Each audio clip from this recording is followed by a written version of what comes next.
I got a ton of Space Marine stuff, and I need your help to turn this into 4 table-ready armies.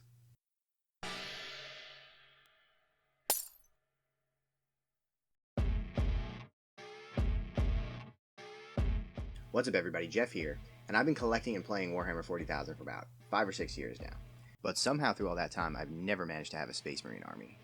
Now, a lot of people think that Space Marines are really overdone, but I think they're really cool, especially because I think they're a really good way to sell the game and miniatures in general to casual fans. If you're trying to get some people into wargaming, it's really great to have a nice army of Space Marines to show people because they're really appealing and they look cool to people who aren't otherwise interested in wargaming. So a couple years ago, when Indomitus came out, I actually picked up the box and I sold off a couple of the Space Marine units, but I kept a bunch of them because I planned to start a Salamanders army. One of the reasons that I've never been pulled into a Space Marine army before is because most of the chapters that get all of Games Workshop's attention are not the ones I'm particularly interested in. But Salamanders have always been my favorite, so I plan to start a new army. Slowly but surely, over the course of 2 years plus, I collected a handful of dribs and drabs of Space Marine units, and I plan to set them up as a Salamanders army. I was basically just picking up random boxes when I saw things on sale, or I was otherwise able to get a good deal. I hadn't really made much progress except for building the stuff and thinking about it. And I even signed up for Warhammer Imperium, so I've been also collecting some of the Space Marine stuff out of the magazine subscription.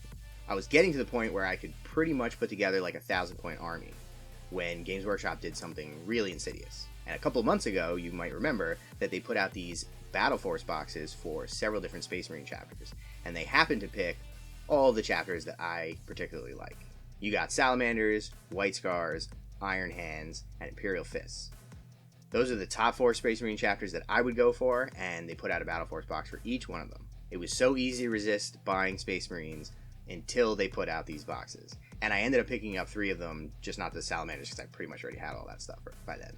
Now, at that point, it was still 9th edition, and I had planned on putting together roughly 1,000 points for each one of the chapters, just so I'd have a good sampling of each of them, so I could put them down and have a demo game with somebody who might be interested in playing Space Marines. But it quickly got out of control between Warhammer Imperium and a couple other purchases that I made, and pretty soon it was clear that I was going to have over 1,000 points anyway. While that was going on, I actually painted up my first couple of Space Marine models, including doing some test paint jobs for the Salamanders, White Scars, and Imperial Fists like you can see here.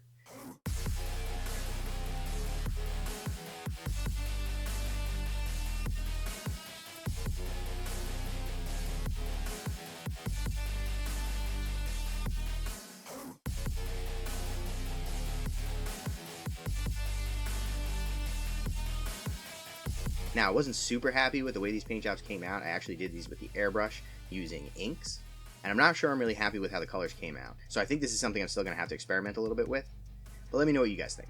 So I was getting ready to pull the trigger and start painting up all these armies, and then we got all the news about 10th edition. Now, 10th edition obviously changed up a lot of things, and it actually changed a bunch of stuff that I was planning to include in the armies that I was building. So now I'm basically throwing all of that out the window and starting from scratch, and that's where I need your help. The plan as of right now is to build an army of Salamanders, White Scars, Imperial Fists, and Iron Hands, and I want to use the following criteria. Number 1, I don't care about competitive play. The reason I say that is because obviously we all know that the competitive scene gets mixed up all the time with new releases and balance changes and all these different things, so I'm not really concerned about what's going to be really hot at the beginning of 10th edition. I'm much more interested in building armies that are going to be really thematic and are going to tie in really well with the fluff.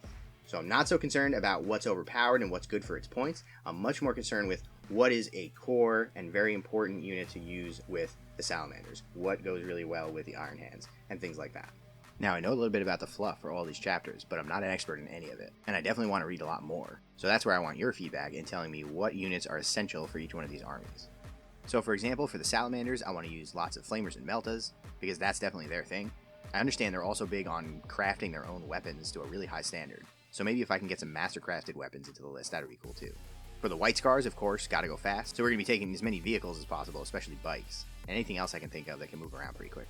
For the Imperial Fists, I understand that these guys are supposed to be good at fortifying themselves and being super defensive, as well as putting out some good damage. So I guess things that are pretty tough but also have pretty high damage output are going to be good for that army. And then for the Iron Hands, they're all about the flesh being weak, so they like a lot of things that are tanky and hard to kill. So I'm thinking dreadnoughts and tough vehicles will go good in that army. The fluff and the theme is going to be the number 1 criteria for me, so if I could get a 1,500 point list for each one of these chapters on the table that is perfectly in line with the fluff, that will make me super happy. Originally, when I was planning out these armies, I actually tied in each of the lists that I was making with the specific abilities that were unique to the chapters and the stratagems they had available in 9th edition. But since a lot of that stuff is going out the window for 10th edition, there's not as much to work with. Although most of those abilities actually tied in directly with the theme and the fluff for the chapters, so that's why I'm focusing mostly on that. The second thing is I want to also focus on Primaris units. Now, before you get upset at me, hear me out. First of all, I know that there's not as much of a distinction between Primaris and non-Primaris in 10th edition, but I personally really prefer the size and the scale of the Primaris models compared to the old ones. And second of all, because I've only been collecting Space Marines since Primaris has been a thing, pretty much everything that I already have is Primaris. So it would look a little bit weird if I had all these Primaris models and then I threw in one tactical squad. So I'm probably going to avoid that. And then the third thing is I want these armies to be as unique and distinct as possible.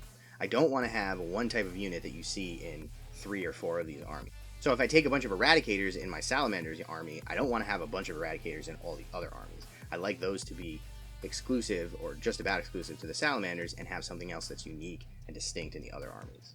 Obviously, there's going to have to be some wiggle room there, especially for things like infantry and troops, but I want them all to feel very distinct, even if it's just that they take different loadouts. I'm also mostly going to be working with just the collection that I've already assembled up to this point because it's a ton of stuff, as you're about to see. I am open to making additional purchases if I need to, but I've already spent so much money on this that honestly I don't think it's going to be necessary. I probably already have close to 8,000 points ready to go as it is. But if you tell me, hey, there's one thing you're missing and it's so important for the Iron Hands, they have to have it, then drop a comment, let me know, and I'll definitely consider that. But with that, let's go through everything that I already have so you can get a sense of what we're working with here. So as of right now, I have the 4 Primaris characters for each of the factions. Adrax Agaton, Corsaro Khan, Tor Garadon, and Ironfather Pharos. I don't know if I'm saying that right, but we'll go with that. In addition, I've got 2 lieutenants with Neovokite pistols, 2 Phobos Librarians, a regular Primaris Librarian, 2 Primaris Chaplains, a Justicar, the new lieutenant that has the different melee weapon options, 2 Tech Marines, a Chaplain on bike. Then I've got 40 Assault Intercessors, 32 Intercessors, 25 Heavy Intercessors, 5 Infiltrators, 6 Aggressors with Flamestorm Gauntlets, 6 Aggressors with Boltstorm Gauntlets, 6 Eradicators, one of them has a multi-melta, and 2 of them have heavy meltas, which apparently isn't a thing anymore, 3 Inceptors, 10 guys from the Desolation Squads, 3 Invaders with meltas, 9 Outriders, 3 Redemptor Dreadnoughts, which I haven't glued the main weapon on yet, so I can switch it out for either one, or potentially magnetize them, and then an additional Redemptor Dreadnought that has a Flamer on the left hand, a Brutalis Dreadnought, an Impulsor, a Gladiator Valiant, a Gladiator Reaper, a Repulsor, and a Repulsor Executioner. Now, in addition to all that, the Imperium magazine is going to have a bunch more Space Marine stuff coming in the next couple of months, which is going to include 10 Infiltrators, 3 Suppressors, 3 Eliminators, a Lieutenant in Phobos armor, another Invader ATV, and another Redemptor Dreadnought. Plus, the little cherry on top, of course, the FOMO got the best of me, and I'll be picking up a copy of Leviathan. And maybe potentially trading the Tyranid half for another Space Marine half, but I'm not sure about that yet. So that's the whole collection. Now, I haven't really crunched the numbers to figure out how many points that is with the new points that just got released recently, but suffice to say, it's a ton of stuff. That should be enough to make for full Space Marine armies, and I'm pretty excited about it. Here's a quick breakdown of how I had been planning the 4 armies when 9th edition was still in play, but again, all that stuff's kind of out the window at this point, and I'm kind of looking to start it all over and figure out what's the best way to go from here. So I'm really hoping that I'm going to get some feedback from everybody about how to plan it all out. So in planning out these armies, one of the interesting things that they've changed for 10th edition is that characters can now be attached to squads, which means that each of the characters that are going in these armies are going to have one of those squads available in them. So what I'm thinking just to start out here is that my Salamanders army is going to have Adrax Agaton, probably attaching him to the Infernus squad that I'm going to be getting out of Leviathan. It seems like a good match since their weapons are the same range. Then of course we're going to take the 6 Aggressor Flamers, and I think all 6 of the Eradicators should go in this army as well. After that, I think the Brutalis Dreadnought is a good fit because it's got meltas, as well as the Redemptor Dreadnought because I have one with a Flamer on the hand. To go along with them, maybe I'll include one of the Tech Marines to keep them in good shape. I also equipped the Gladiator Valiant with some meltas, so I think they'll fit in with the Salamanders pretty well as well. And lastly, I built some of the Assault Intercessor Sergeants with Flamers and Hammers, so I think 2 small squads of Assault Intercessors will be part of my starting list with the Salamanders. But I'd love to know where you think I should go from there. For the White Scars, I have Corsaro Khan, and I'm thinking about putting him into a squad of Assault Intercessors, maybe sticking to the minimum size of 5, and putting them in an Impulsor. One of the weird things about the White Scars box was that obviously that everything else was mounted except for Corsaro Khan. So if I want him to keep up with the army, I think maybe a transport is a good idea. After him, I think the Chaplain on bike makes a lot of sense for White Scars, and we're going to include that with all 9 of the Outriders and the 3 Invader ATVs. For a nice cavalry list, I think that'll be pretty cool. Maybe the Inceptors will go good in that list too, since they're pretty quick, and they can fly around the board and keep up with everybody else. For the Imperial Fists, we have Tor Garadon, and I think I'll probably end up putting him in a unit of Heavy Intercessors. I think that'll look really cool, and I was planning on including a bunch of Heavy Intercessors in that list anyway.